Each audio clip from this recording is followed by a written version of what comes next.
What are things men have to go through, that women do not understand nor have empathy for? Disposability. The fact that men are valued by women for their usability and discarded when he is no longer providing some utility. This is a reality that every man understands. Currently, men are the ones expected to jump through hoops to attract women. He had to be the right height, make the right amount of money, have the ability to read her mind, so he can appease her. When he cannot read her mind, instead of seeing her having childish expectations, we are flooded with articles about how men have no emotional intelligence. We are expected to be the shoulder she cries on, and never the reverse. No matter how sick we are seen as though we are faking it, if she wants us to do something. To be right swiped we have to be damn near perfect, no matter how screwed up she is. All in the quest for a man to have basic human contact. And in the East, all of this is respected. In the West it is mocked. Today men are disposable.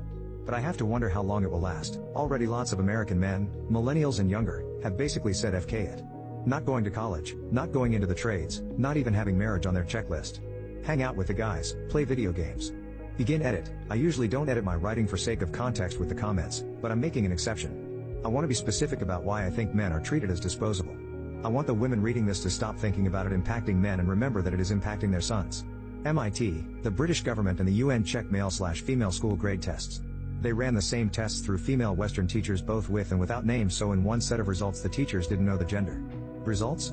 Female teachers grade boys 1/3 lower than girls. First article of 2. When it comes to teachers marking, the study says there is a consistent pattern of girls' work being marked up. It suggests that teachers hold stereotypical ideas about boys' and girls' academic strengths and weaknesses. Second article, direct from the abstract. I use a combination of blind and non-blind test scores to show that middle school teachers favor girls when they grade.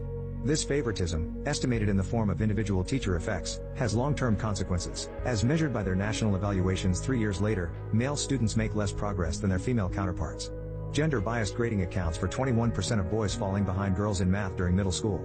On the other hand, girls who benefit from gender bias in math are more likely to select a science track in high school. This mass impact and sexist attack on boys has resulted in male participation in college in the 30% range and dropping.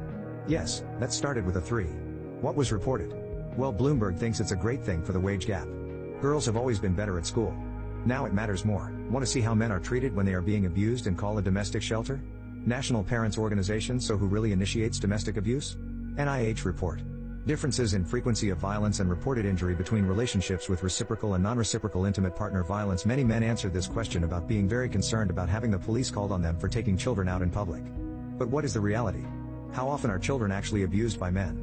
Let's see what Everyday Feminism has to say. 45% of the total number of perpetrators were men. And 54%? Women. So why are we more concerned about men than women?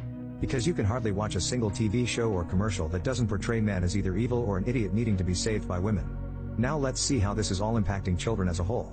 Fatherless single mother home statistics, fix family courts from real sexism. Calm home despite what you have been told. In the Western world today, almost all legal and lethal sexual discrimination is against men.